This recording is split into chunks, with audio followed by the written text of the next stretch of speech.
All right, ladies and gentlemen, welcome to another episode of BOPCAST. Today on the podcast, I have Travis Chappell. I actually found him a couple weeks ago. I think I found you on your Instagram ad first, and then that led me through a whole journey of listening to your podcast and figuring out who you are. And I'm like, man, if you have 400 reviews on it, it's hard to get 10 reviews on a podcast. So I look and this guy's doing it, and then I thought you were just the podcast, guy per se, but then I realized you have an entire, sales journey from the door to door to the water treatment to everything. And it really stood out to me as far as my journey goes too, and just kind of doing a bunch of different things and, coming from or ending up, with ending up creating podcasts. So, Travis, I really appreciate you coming on here today. And if you could just give the folks, a little background on yourself, maybe what you're doing now, and we'll probably backtrack a little bit and go from there.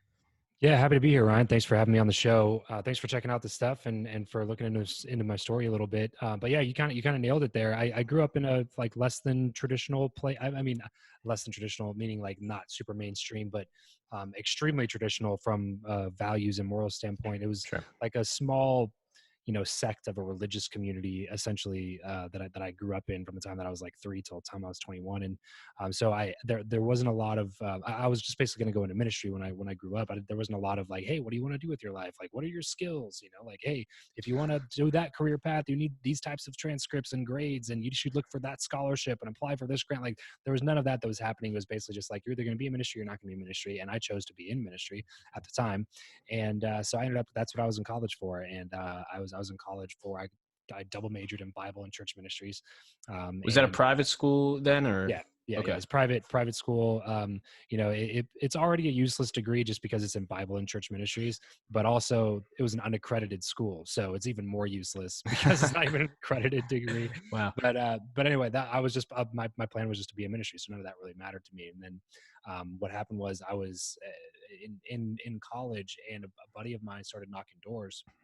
And at the time, I was just running a small landscaping company that I started when I was in high school, and I didn't make like a ton of money with it. So this door-to-door sales thing that my buddy started in, I was like, oh, that sounds interesting, because I never had a job because I didn't really like the idea of somebody else making as much money as I was making when I was doing a better job than they were doing at the same job. You know what I mean? I was just like, wait a second. So I'm doing a better job. I'm putting my effort into this and giving it my all, and this person's not, and they get paid the same. You know what I mean? Like I did not like that idea at all, which is why I had my own business and rewarded myself for my own work. And so I liked the idea of the sales job because it had an hourly like base pay, but it also had production and commission and bonuses and all that kind of stuff. And so I was like, wait a second, so I'll get paid like a set amount base just for putting in the hours, but if I do well, then I can get paid a lot more than that. Okay, cool, let's check this out. And that was kind of the beginning of my sales career. Just honestly, I think I have just like a natural inclination towards sales. I think it was something that was kind of in my DNA that I was pretty good at naturally, but then I also enjoyed it, to which made it more fun for me to learn about it and become better at It it. makes you And want to do it more too, right? Probably. yeah, sure. Yeah. And I'm a naturally competitive person anyway. So when there's a big like sales environment where there's 20, 30 reps, and some of them are, a lot of them are your friends and college, fellow college students and stuff, like I took that as a challenge too. And I've always been really competitive in that regard. So when I started doing well with it, I was like, okay, this is something that I can really take, almost like something that I started drawing my identity from. And it became like a big part of my life. And so I started really uh, getting pretty good at door-to-door sales. By the time I graduated college, I decided that I didn't really want to be in ministry at that point. And so I just kind of fell back on door-to-door. I didn't really have anything else at that point. I didn't have obviously any job experience. I didn't, my degree was more or less useless to help me get into a career path or anything. So when I decided I wasn't being in ministry, it was just like, well, this door-to-door sales thing seems to be working out pretty well. So I just kind of went all in on that. And the first year out of college, I was 21, 22. And I was knocking doors up in Fresno selling alarm systems. And that was my first ever 6-figure year, was Wow. doing door-to-door sales, selling alarm systems out of college. And from that point forward, I just kind of took a look into my future. And, I was just like, well, this was a pretty good year. I made 6 figures, and I'm, 21, 20, 22, 23 at the time. And the cool thing about door to door was that if you're in a year round program, there's usually two ways door to door crews work. Like they're either summer programs or they're year round. And in summer programs, you're working like 10, 12-hour days because you work for 4 months and that's it. But in year round programs, we only worked like 3 to 4 hours a day because we just go knock whenever people were home, which was like 4 o'clock to 7 o'clock at night. So, I was working 15 to 25 hours a week and having a good time. Like the company I worked at, we were, hanging out every weekend and having parties, and it was just like a fun environment. I was young and I didn't have a long work week, and I made six figures. Like at that point I was like, hey, patting myself on the back and pretty happy about it. But then eventually what happened is I took a look into the future and I decided that, hey, look, the people that have been here for a long time and the people that are 2 decades older than I am, I don't want to be in that position when I'm 35, let alone 45. And so I was just like, okay, if I don't change my trajectory now on purpose, then I'm just going to end up wherever the wind takes me. And that's not my idea of living the life that I want to live. And so I, at that point, took a step back, even though I just had a really good year, and I stopped knocking doors for a little while. My wife went back to work. We cashed in on a real estate deal that we had, and I was just able to kind of sit down and get into personal development for the first time, which is the first time I ever listened to a podcast. And after listening for a while, I just kind of started thinking like, man, this would be a lot of fun. Like this would be a really cool way to make a living if I could make it happen. And that's when I kind of jumped into the industry.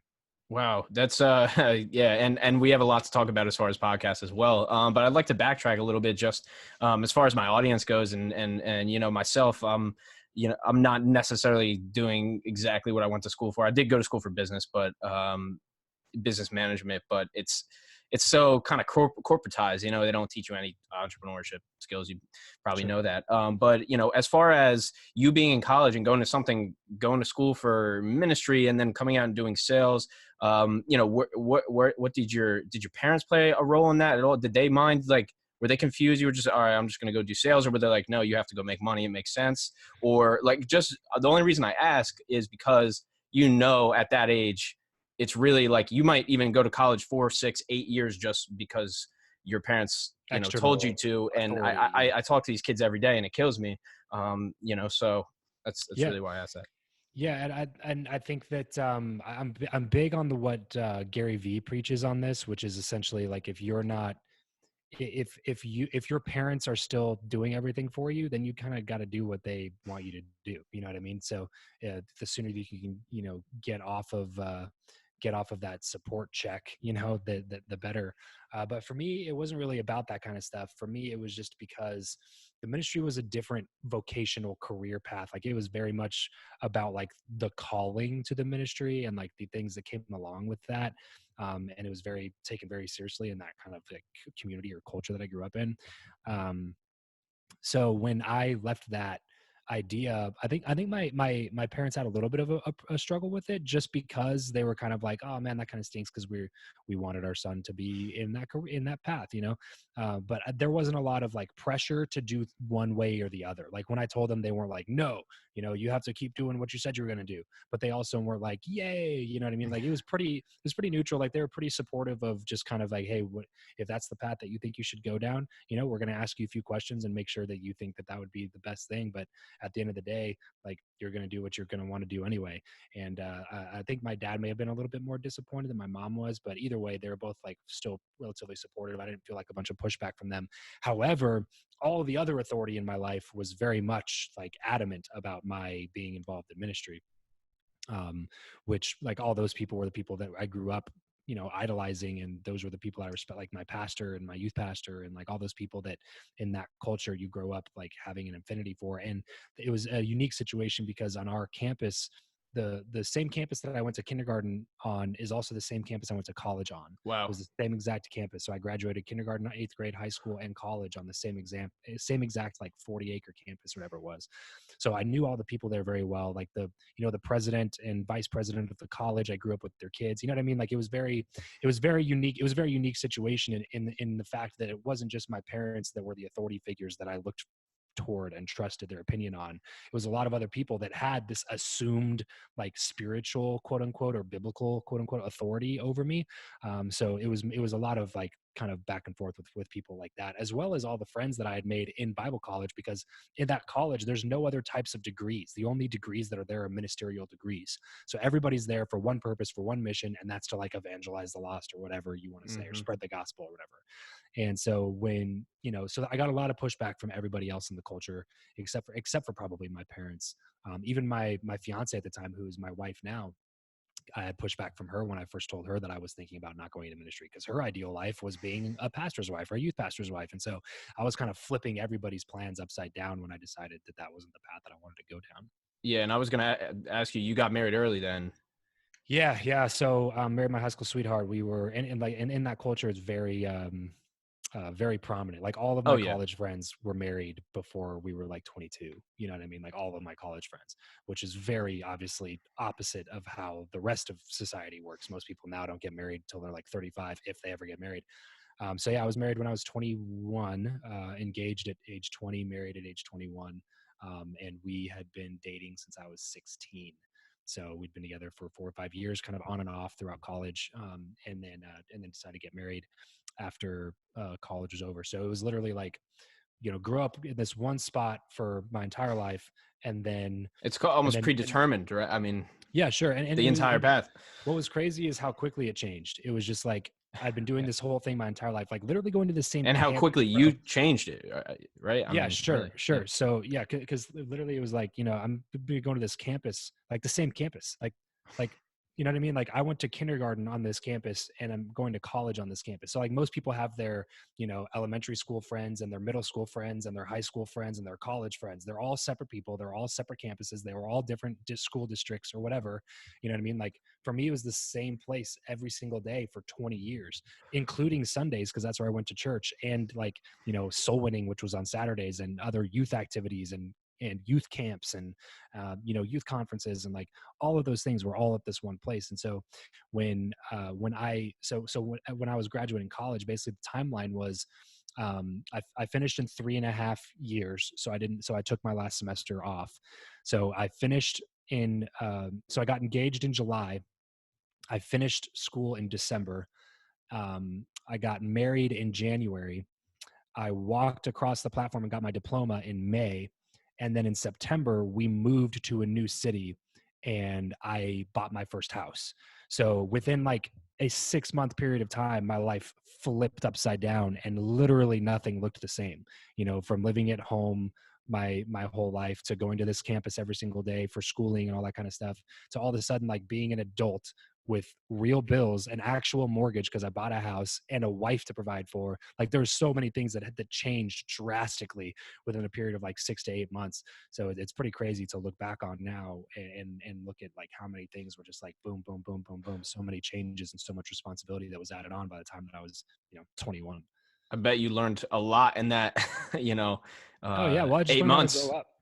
I Yeah. didn't have that. I didn't have the time period that a lot of 20 somethings take to like figure themselves out and like just go for broke, and if they don't make it they can sleep on their parents' couch type of a thing. Like I didn't really have a lot of that kind of stuff. I was an adult, you know what I mean? I was an adult with bills and like insurance payments and a mortgage payment and a car payment and like and cell phone payment, like everything, when I was 21. So yeah, there's a lot that I had to learn because I basically became an adult in within a matter of 6 months, instead of taking like 5 to 10 years to navigate that whole world.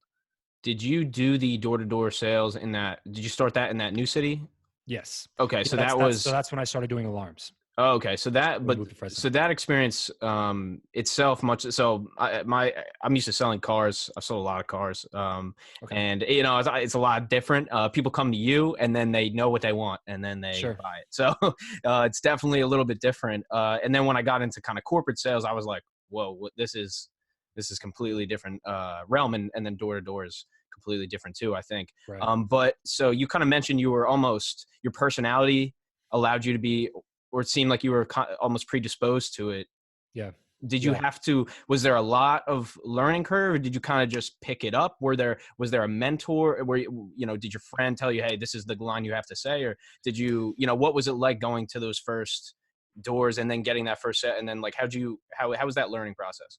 Yeah, sure. So, the company had training and stuff, but the training from the company sucked, to be honest, because like the people that came up with the training were people who never knocked a damn door in their life. They're just like sitting in some corporate executive office and they have to, complete the deliverable task for the day. So the scripts that they gave us, as soon as we got into the field trainer was like, yeah, scrap that. We're not doing any of that. You know what I mean? It was like, okay, so I guess we're doing this new thing. So the field trainer that I had was really good at what he did. But yeah, I just think I had a natural. I just think I had some sort of natural inclination to be better than most people were, and I think that's still one of my main strengths.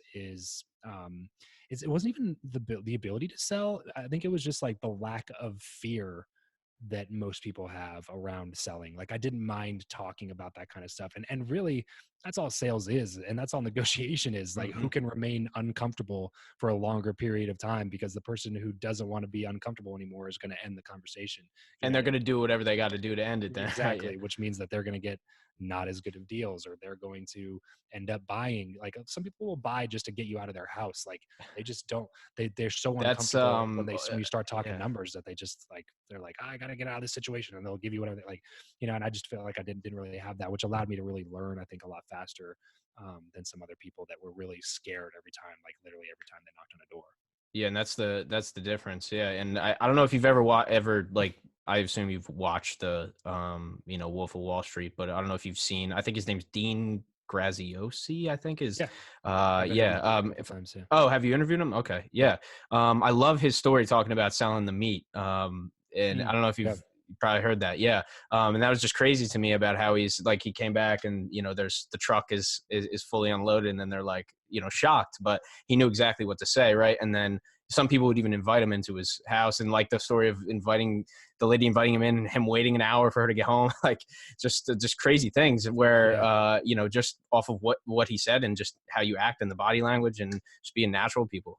But Yep. that's crazy. Another thing I wanted to touch on was the property that you flipped. I think you mentioned in another Mm-hmm. podcast. Mm-hmm. That you did that when you were quite young too, right? Yeah, so my parents have been in real estate for a really long time. My dad probably been doing it for like 25 years at this point. Like pretty much the majority of my life, from the time that I was like 4, maybe he was in real estate, 3 or 4. So a lot of my weekends were spent sitting at open houses, and like we would go sleep over in some of their rental properties, and so I was walking properties and walking houses and stuff like that for a really long time. And so all of the flips that we've done or have been partnered with my parents on like different deals that they find, where they're just like, hey, you want in on this deal? And it's just like, yeah, sure. And so we kind of jump in and help find a couple deals, and put some money into the deal and stuff like that. So yeah, we've done probably like 10 deals or something like that in the last 5 or 6 years. Would you, all right, so you've touched on this too, of kind of like the entrepreneurship culture ties into this a little bit. There's a lot of things that are on a pedestal, Forex trading, things like that. I think real estate is there, but it seems like you have to have so much money to buy in, or it's too risky. From a kid just getting out of college, is that something they should think about, or is it Sure. possible? My grandfather had 3 2-family houses. He did really well with that, but the rest of my family didn't do that. So I figured, growing up, I'm like, why did he do that? But then his children didn't do that, or Sure. one of them did and 3 didn't. So it's almost seems like this thing that sometimes some people do. Some people make a lot of money, but there's a ton of risks. So I just wanted to kind of know your opinion on it. Is it something you would recommend or even look Yeah. into? Yeah, 100%. I'd recommend it. It just, like, the thing is, you have to have something is the problem. And a lot of people that don't have the money aren't willing to put in the work. So what I mean is, when you have to have something, I'm like, you have to bring something to the table. You have to bring money to the table. You have to bring a deal to the table, or you have to bring time to the table. You have to bring, like, a connection to a good contractor or something like that. Like, you have to have something to bring to the table if you want some money to be given back to you. That does not mean that you have to bring the money. So like, if you're a 20-year-old kid and you got all the time in the world and you just want to go, like, try to get into this real estate thing, then you should be doing 2 things: learning as much as you freaking possibly can about real estate and your specific local market, and number 2, looking for deals. That's it. Don't worry about money. Don't worry about any of that stuff. If you can learn and get enough knowledge to understand what a good deal is, and then you can find a good deal, I guarantee you somebody will give you money for it. I guarantee you. If you can find a good enough deal, you can find somebody to give you money for it. Like getting money for a deal isn't the difficult part. Finding the deal that's good enough to put money on is the difficult part. And so if you as a 20-year-old kid can partner with somebody who, you know, will just be like, hey man, you know, like a doctor or a dentist in your area that's got you know, $1 million sitting in a bank account and it's just like rotting with, you know, the cost of Yep. inflation, like, and you can be like, hey man, you know, like you don't have to do anything, I'll do all of the work, I'll hire the contractors, I'll hire the labor, we'll make it all legal and put your name on the contract, and like if it goes south, you'll own the property, not me. Like you'll have a bunch of contingencies in place to make sure that like they're taken care of and their risk is taken care of, and you say like, you just provide the money, I'll do all the work, and we'll split the profit 50-50. Like you don't have to provide any money at that point. All you have to do at that time is, like I said, be good at what you do, because you don't want to get yourself into that type of financial risk if you don't know what you're doing, right? And all you have to do is put in the time. So if you can put in the time to learn and find deals, then you can become a real estate investor like next month. You know what I mean? Like people just have this huge, you know, it's just that people aren't willing to do the work. Like people aren't willing to do the work to go find an investor to give them the money. People aren't willing to do the work to learn as much as they can about real estate investing and what makes a good deal versus what makes a bad deal. And people aren't willing to put in the time to farm deals and go look for deals. You know, it just, people aren't willing to do the work. And if you're not willing to do the work, and then you have to be able to bring the money to the table. You know what I mean? Like, so you either got to be that guy that's lending the person the you know, the money, or you got to be the guy that's doing all the work to, like, you know, use that person's money who's lending. Like you can't, people want the best of both worlds, where it's like, well, what if I could do nothing and Yeah, also and make a make lot of all this money? money. You know what I mean? Like, well, that's not how it works. Like, Yeah. you know, you have to take on the financial risk, or you got to put in the time and the work and the effort to Or find the work deal. for somebody that does it too, right? I mean, get some Yeah, that's like, experience too. well, there's Yeah. a bunch of different ways to partner with people, man. Like Yeah. if you just want to go find somebody that's a flipper and be like, hey, I'll like teach me how to be your project manager, and I'll do it for free for 10% of the profit on these deals, so you can like get to know like what that process looks like. Then at that point, all you have to do, if that person starts trusting you and to like manage projects, then you can start being the one to bring a deal to the table, and then that person will be willing to pay you. Trust me, they will be willing to pay you tremendously more for that deal if you brought it to the table and you're going to manage the deal for them, and they're just taking a percentage at that point. And then pretty soon you're like doing your own deals and you have your own investors. Like there's a clear path to success if that's the way, if that's the path that you want to go down. The problem is people think that they can just do it, you know, they can just make mailbox money without having any money invested or time invested. Like that's just all a myth. Like you got to bring something to the table. If you're willing to bring something to the table, then you can get paid big on real estate deals.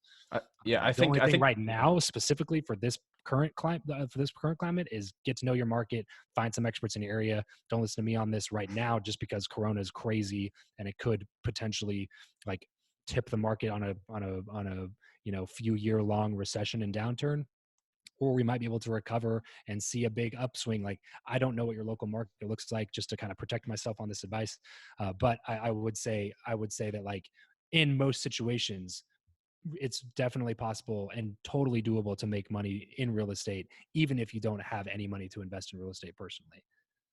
I think making those connections is very important, as well as I think just you know, when you have no skills, it's so hard to get the confidence to even try to go like learn them and like learn them from somebody, Mhm. because you're like, I don't even have like I don't even have any validation to go ask somebody, right? So it's all Right. about, like you're saying, is it's really about that ask. And I think that's just hard for a lot of especially young people to do, is they're like, I have no skills, how could I help this guy?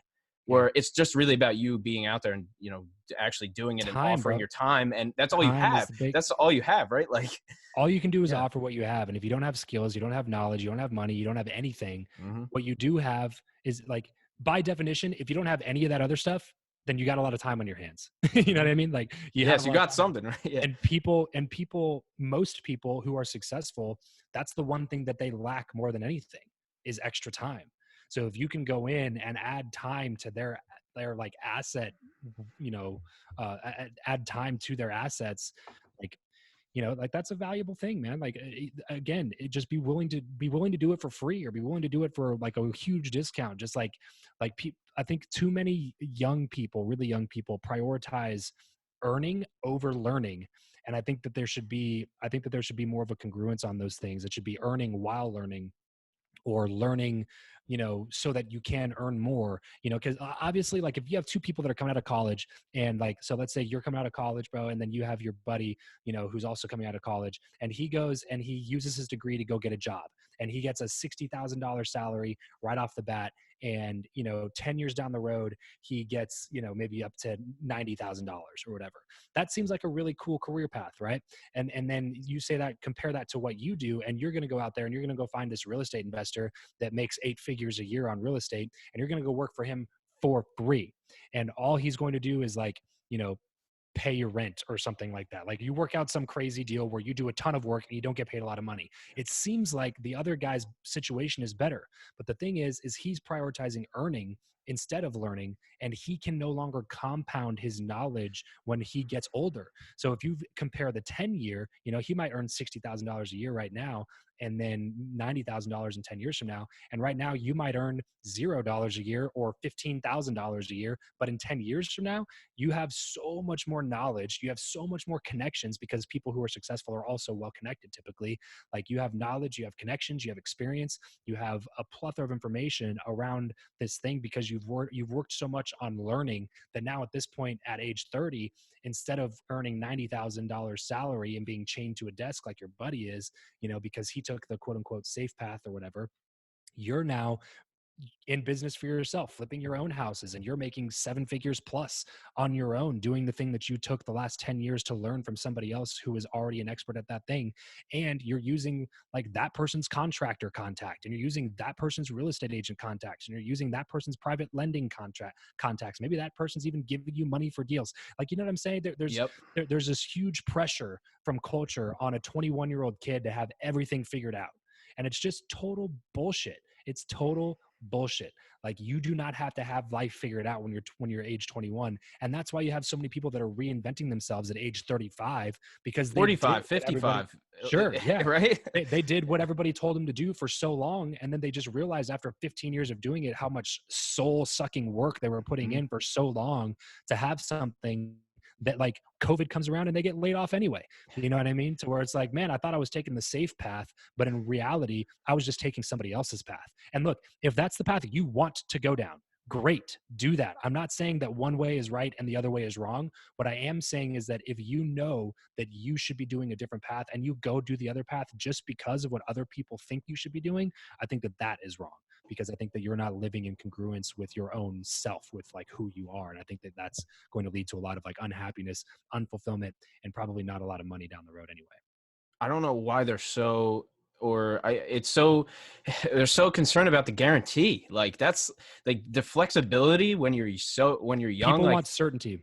they Certainty is a well, basic need, man. exactly. And my buddy owns a clothing brand, and really cool. Does a lot of great work, and he does a lot of, like, spiritual work too. And he has a shirt and it just says "Embrace Uncertainty." I'm like, that is if you can do that, I mean, then Yep. you can get anything. It's like, if you can be comfortable with being uncomfortable, not to sound cliche, but it's really it. I mean, that's what they want. But everything is the clear path, because it's middle school. Okay, we're like, this is what they tell you. All right, this is what high school is. Then you go to high school, you're like, it's not really what they told me, but here I am. And then you're going through, and then high school, all right, we're preparing you for college. You get to college, like, all right, it's like not exactly how I thought it was be, but here I am. And then it's like, all right, we're preparing you for a job. All right, here I am. And then you realize this is it. It's not at all what you wanted it to be. Yeah, no. right. And it's like, all right, good luck for the next 50 years. They think that, right? Exactly. And they think that is, like, going to be, that's safe. Like, I'm going to get this money and then be happy.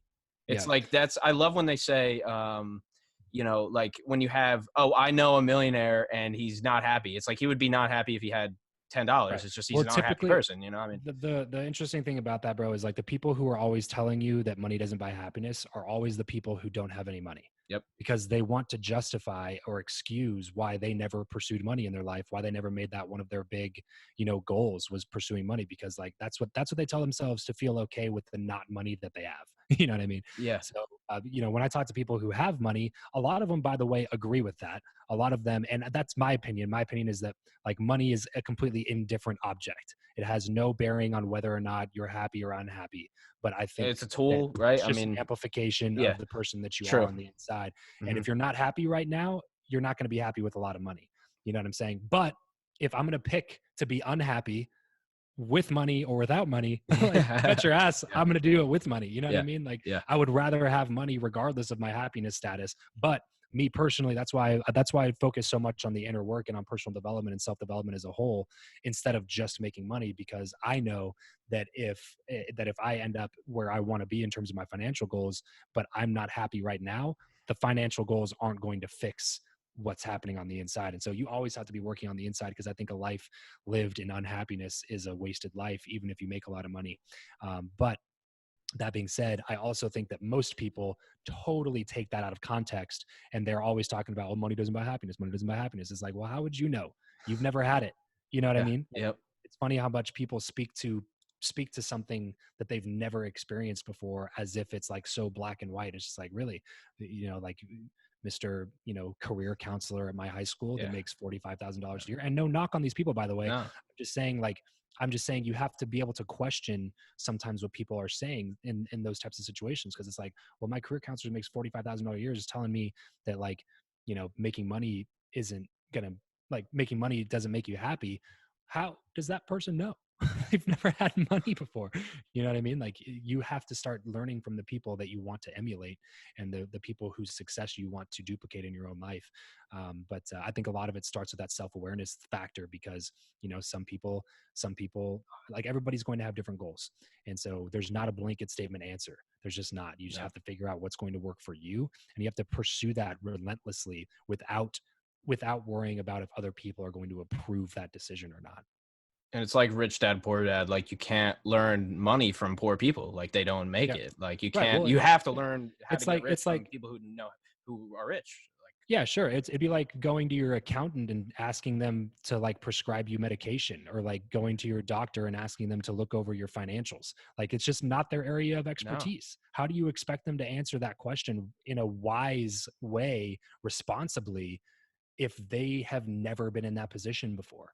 Like, you Yeah. obviously want to still be able to try to learn from everybody that you come in contact with, but the weight of the advice has to change dependent upon the path that person has chosen for their life.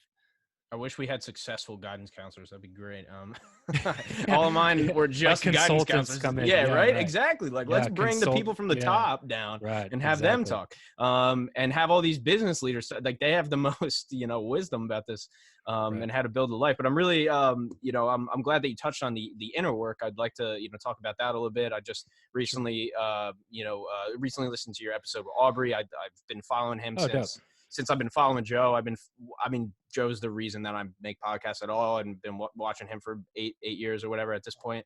And been following Aubrey for probably 5 or 6 too, kind of from that. But as far as your, as far as your inner work goes, do you have a daily routine? Is that what's the crux? Like, for me, I meditate and I have a morning routine. That's really my thing, but everybody's is different. So, Sure. what do you do to kind of, maintain that self-awareness or build upon it?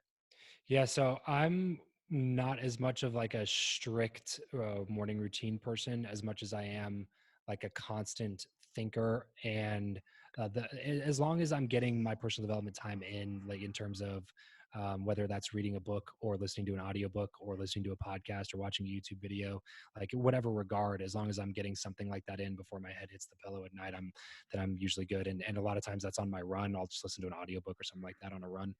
Um, but for me, a lot of it is um, setting aside time to get to know me and doing more yearly activities that help me get to know me a little bit more. Because there's never anything prior to you doing it on your own that helps you to get to know you. Like, everything you always learn is from the perspective of other people. You know what I'm saying? Like, from your parents, from your teachers, from the books that you read, like outside influences. It's all about getting to know somebody else's perspective on the way the world works. So if you never take the time to really sit down and figure out who you are and get to know yourself on an intimate basis, then how do you expect to know what you want? How do you expect to live a life of happiness and fulfillment if you can't even like articulate the things that you want to get out of life? And so nobody really ever takes the time to even teach us how to do that, No. first of all.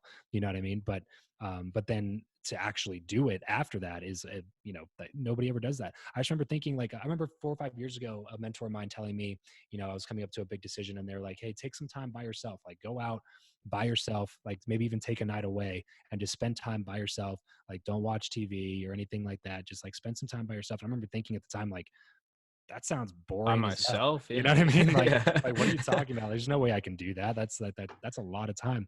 And now I spend so much time with myself, man. Like, it's so funny looking back on that conversation, and remembering thinking about how much that seemed like just a waste of time and seemed almost like torture to just be like sitting by myself for a long period of time. But now I like yearn for those times where I can just go for a drive and not put on music, not put on a podcast, not do anything except for just think and be with me, be with my thoughts, and get to know me a little bit better.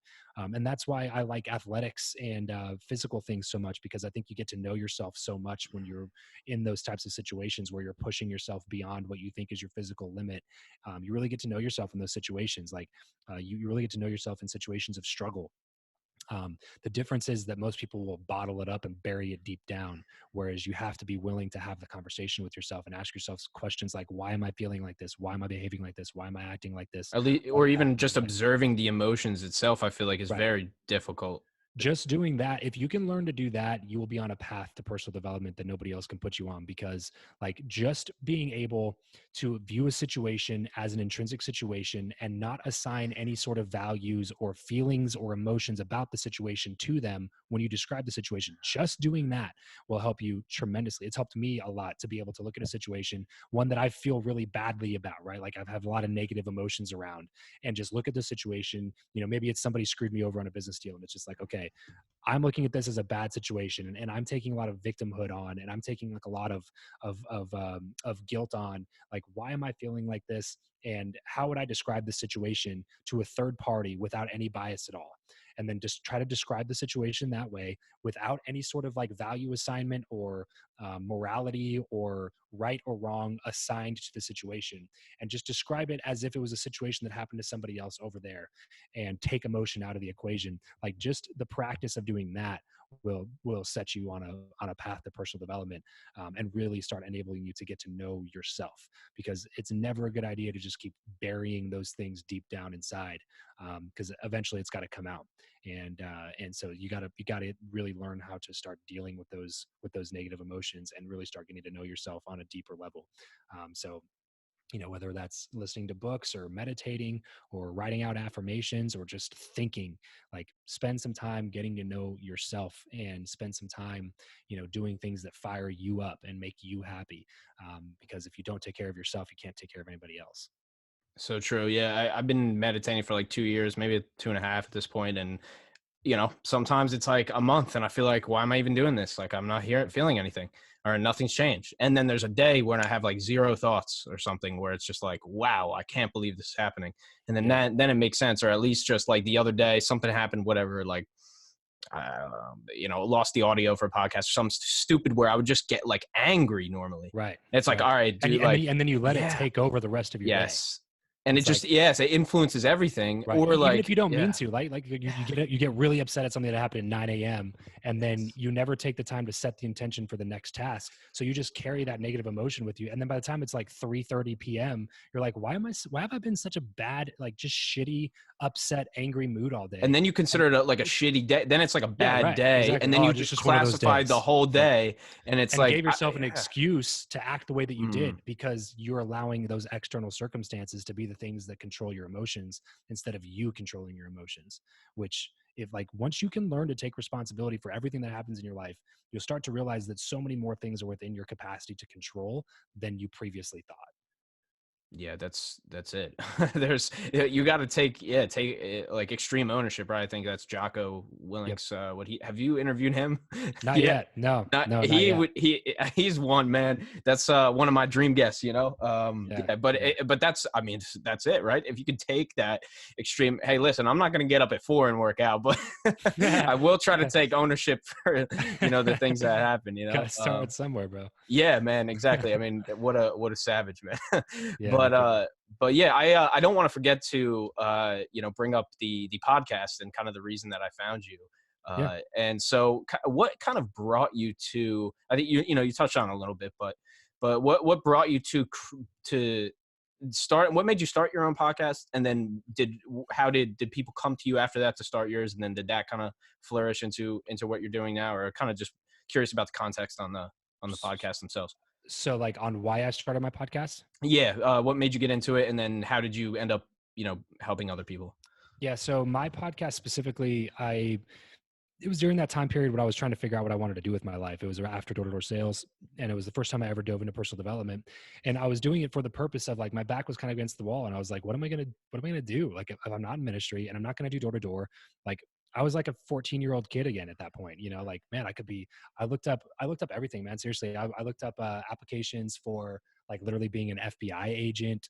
I looked up the selection process for the fire department, like police. Like I looked at so many different career options at that point, like a regular 14 or 15-year-old should be doing, and eventually through the medium of podcasting was just like really turned on to the idea of starting a podcast. And I was turned on this guy named John Lee Dumas, and he runs a show called Entrepreneur on Fire, Hmm. and it was one of the top business shows ever in Apple Podcasts. And so he has his website eofire.com, and I'm sure John gets a ton of traffic from me because I always tell this story, but he deserves it. So eofire.com, you can go look at all of his income reports.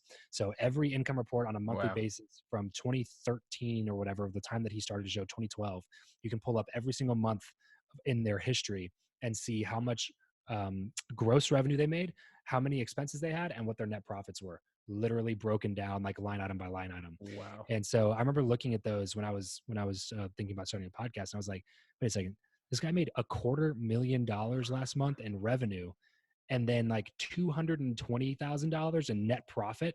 Like, how is he doing? Like, you know what I mean? Like, Yeah. how is he maintaining these crazy high net profit margins? And like by doing a podcast, and he gets Seems to unbelievable. travel, Yeah. he gets to travel, he gets to have awesome conversations with high level entrepreneurs. Like, he gets to do all the things that I want to do, and he makes a lot of money doing it. And so I was just totally turned on to the idea through looking at like what was possible through those other avenues. And so when I created my show, that was really the reason, was that I saw the future potential. Like if I can make it happen, then I could have everything that I wanted. Because the one thing that sales didn't give me was autonomy of location. I wanted to be able to travel. I love traveling. I've been to 30 plus countries now, and I love just getting out and traveling and seeing the world. And so I knew that sales would always kind of limit me to a certain geographic location, and I wanted something to do that I would be able to like travel around with. And so podcasting was definitely checked off that box. And then with like high or unlimited earning potential, checked off that box. So there were a few things that I checked off, and I think one thing that I was pretty decent at, like kind of growing up and throughout college, was writing. I think that like when I wrote a paper, I wouldn't say that I was really good at it or really talented, but I just think that when I would read somebody else's paper versus my paper in the same class, I was like, I think I'm just a little bit naturally, better at forming thoughts and sentences. But I had zero desire to blog. I was like, I don't enjoy writing at all, so I have no desire to continue down that vein of thought. But then I was just like, well, podcasting is essentially blogging in like audibly. Just It's talking. Yeah. just an audible blog. Yeah. That's literally what a podcast is. So after really researching it a bunch, like that was really the only reason that I got into the space. And Um, then yeah. Oh, sorry. yes. No, go ahead. Go ahead. Yeah. So and then so what was the first podcast? Is the one you continue to do Build today? your network. Yep. Build Your Network, right? Yeah. Okay. Yep. And you have another Yeah. one as well, right? Yeah. So we just launched Okay. World Class like 2 Okay. months. I did watch a couple episodes on that. Okay. Yeah. But yeah, so then you launched Building Your Network, and that's guest based from the beginning. Yeah. Just from people that you knew. Yeah, so that was the interesting part, man. Is like when I started my show, I had zero connections, like zero. When I left that whole church world, I basically like lost a lot of the connections that I had for my entire life, because my entire life was basically in that world. So I didn't know any successful business people. Like I didn't have a Rolodex of people at all back when I started. And but that was kind of the concept of the show, was build your network. Like I wanted to learn how to network better, and I wanted to build my own network while teaching other people how to build their network. And that was kind of what the idea of the show was. So I just kind of got in and started doing it. I made a ton of mistakes, but also I was like I took my persistence that came from my door-to-door career and just applied it to a different realm, and started just getting to know people and building relationships with high quality individuals within the industry, and then capitalizing on those opportunities, getting introductions to other people, and then it kind of just started spreading like wildfire, you know. So did you know you were going to make a business out of it from the beginning? I know, like you said, you know, saw his numbers and everything. You're like, this is Sure. possible. But were you like, okay, first episode, I made, you know, whatever, $0. And then by the 10th, I want to make 100, or like, No, no, how no. did that kind of, you know, play in? So I knew that I wanted to turn it into a business, but I had no idea what that business was going to be, because basically like the lesson that I learned from JLD was create content, free, valuable, consistent content. Like it has to be valuable, free, and it has to be consistent. And so like, you know, create really high quality, consistent content for a certain period of time. If you do that and you do it well enough, you'll start to build a little bit of an audience. Then all you have to do is really get to know that audience, spend time with them, like ask them questions, and then build solutions to the problems that they're having regarding the topic that you're talking about. And that was it. So for me, that turned into like my very first monetization point was building up a mastermind. And then I did another mastermind and then another mastermind. My first one was like $1,000 for 3 months, and I bought them event tickets to a big event out here in Vegas. That were $800 a piece. So I literally lost money if you count in the amount of time that I spent with those people on that first mastermind. But the last one that I filled up was $12,000 mastermind, and I was able to fill that up at a live event and have a multiple six-figure weekend. You know what I mean? So like I had to start somewhere with the monetization efforts, and I had no idea how it was going to happen. All I knew was that it just made sense to me. It made sense that if I created free, valuable content for people, and then I got to know them, and they told me what some of the problems were that they were facing surrounding that topic, all I had to do was create the solution to the problem and then give it back to them, because I've already done the hard part at that point, right? Which is earning trust. Yep. Earning trust is the hard point, and you know that from sales. Like earning trust is the difficult part. Number If you one. have somebody's trust, that's what I used to tell my door-to-door reps all the time. Like, hey, it's all about getting somebody to trust you, because like if you knew that the neighborhood that you're about to knock, that the next 100 doors were all people that you had a personal relationship with from like high school or college, or they're a family member or a relative, but you knew that they trusted you, the next 100 doors, how many deals do you think you would sell the next 100 doors? You know, and some of them would be like, oh, I'd sell 100, or some of them would be like, oh, you know, 50 or 60. Like either way, your closing rate would be Ridiculous. exponentially higher, because the only reason that people aren't buying my product door to door is because they don't trust me. Because as long as I believe that it's a really good product, it takes care of a really solid problem, and it's a really affordable, you know, solution to that problem, like people should buy it. Really, they like people should buy it from you. Yeah. The only thing that prevents them from doing it at that point is trust, because they don't trust you for some reason, right? So it was the same thing. It was the same thing with the podcast stuff. It just made sense to me. I was just like, well, if I can build up enough trust with an audience, because I've already helped them with a bunch of stuff for free, because I've earned their trust, not because I bought their trust, because I've literally earned their trust because of how much value I've offered to them totally for free without ever asking for anything. And then they tell me, hey, Travis, I'm struggling with getting a podcast off the ground. Then all I have to do is step into that niche and say, hey, here's exactly how to do that. Like they've already trusted me with, they already trust me. Why wouldn't they buy that from me versus somebody else? Because I've already put in the work to get them to trust me, and they've already received a certain amount of value for everything that I put out there. So like I'm the obvious solution to their problem at that point. So that was the idea from the beginning, bro. There was never like, I didn't have a business idea at the beginning. I didn't have like a offer that I was selling people into or anything like that. It was literally just like, let's start creating content around this, hopefully build up a community of people that find it somewhat valuable, and then ask them what they want to see from me. And that's essentially how I built my whole business. Wow. And yeah, value first. I heard value a lot in there. I mean, that's Yeah. really it. And just coming with that notion of, I'm just here to help. I mean, as much as I can. That's really, I like what David Meltzer says. I don't know if you've had him on. Yeah, we had him in. Yep, I've Yeah, had him on a couple of what a times. He's crazy a good guy. I friend, yeah. mean, we've had him in our mastermind, and you know, he's like, I'd like to make a lot of money to help a lot of people, you know, and he does those free calls every week, and it's like, the dude doesn't need to. I mean, you talk Gary Vee too. I met him, and he's crazy, you know, and he doesn't have to do it. Completely changed my mind on him when I saw 300 people lined up, and it'd be like, this guy does not need to do this, right? So but it's really, but that's what's gotten him to that point. You got it, right? It's yeah. exactly And that's what, you know, when the 80-year-old person respects you, and the you know, 11-year-old respects you, I mean, that's like, it's invaluable at that point. That means you're doing something right. But yeah, value and more value, and then Yep. building up and kind of strategizing from there makes sense to me. Yes, sir. But yeah, I just wanted to end it on kind of a piece of advice. If you had a piece of advice for somebody, in my position, 21 years old, just getting out of college, what would you say, just generally, or do you have like maybe a number one thing that's really, in your life that's helped you, or when you were young, just kind of, just to wrap it up, kind of a piece of advice for the audience.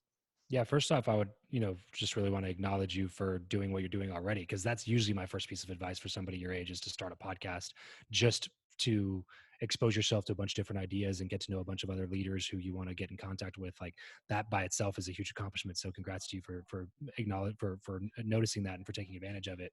And then the other thing that I would say would be going back to the beginning of our conversation, which is try to prioritize learning over earning. And sometimes it's tempting because I'm sure like you seem like a really well-spoken, bright kid. You could probably go make a lot of money at some sort of job, somewhere. Yeah, I quit my But job. yeah, but Yeah. really like it's really just like it's like do as much as you can to get to know yourself, and then try to get in with people who are doing big things in the world and learn as much as you can from those people while you're still at this age. And then take, like I'll give you another example. Amy Porterfield is somebody who crushes it online. She's made multi millions of dollars from her online courses and things. She started as a member of Tony Robbins' digital marketing team. So like she Wow. helped Tony Robbins take all of his programs from just like infomercials and traditional forms of advertisement like he was doing for decades and move it all online. So she got to be in on conversations with Tony Robbins consulting people like Frank Kern and the OGs of online marketing, because obviously Tony hired the best people to help him take his programs online. So now Amy is helping, like it is, so Amy's basically implementing all of the things that people like Frank Kern are telling her to do with Tony's programs, and she's Wow. learning through experience while getting paid money to do it. And then after she helped with the whole transition, a year or two later, she stopped and started doing her own stuff. But guess what? She just got like 30 years of education in 2 or 3 years of learning while she's making a paycheck, Wow. and then was able to implement it into her own business and create her own success outside of that space, and has now gone on to do multiple seven figures, probably 8 figures. I don't know for sure, but probably 8 figures, I would assume, because like just her last launch did like 3 million. So I would assume that she's like over 8 figures for her like career earnings since she left the Tony Robbins team. But that's an example of what I would say to somebody is just like, go find somebody that you really believe in, get around them, learn as much as you can from them, and then take that into your next venture. You know what I mean? Like people can always take your job, but they can never take your knowledge or your connections. So focus a lot on the things that people can't take from you. You know what I mean? Because COVID taught us right now that anybody can take a job from you at the drop of a hat. You know what I mean? So, but people can't take your knowledge, they can't take your experiences, and they can't take your connections from you. So, yeah, just try to not get lured in by the shiny object syndrome, and try to stay disciplined to learning and becoming the best version of you that you can be. Because that best version of you that you can be is worth a lot more money than the version of you right now. And that goes for everybody. That goes for everybody, no matter what age you are. Like the best version of you is a lot higher earner. The best version of you deserves better things, better quality life, better relationships. Like it's just on the other side of a lot of work. So you got to be willing to put in the work to get there.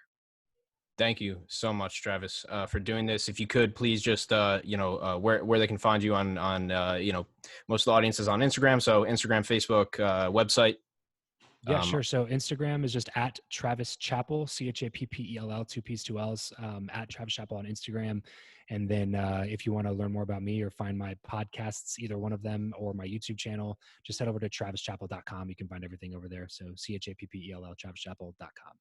Thank you, ladies and gentlemen, for tuning in to another episode of BOPCAST. As you know, we are on all platforms, even the ones nobody uses. Thank you so much, Travis, for doing this. I really appreciate your time, man. Yes, sir.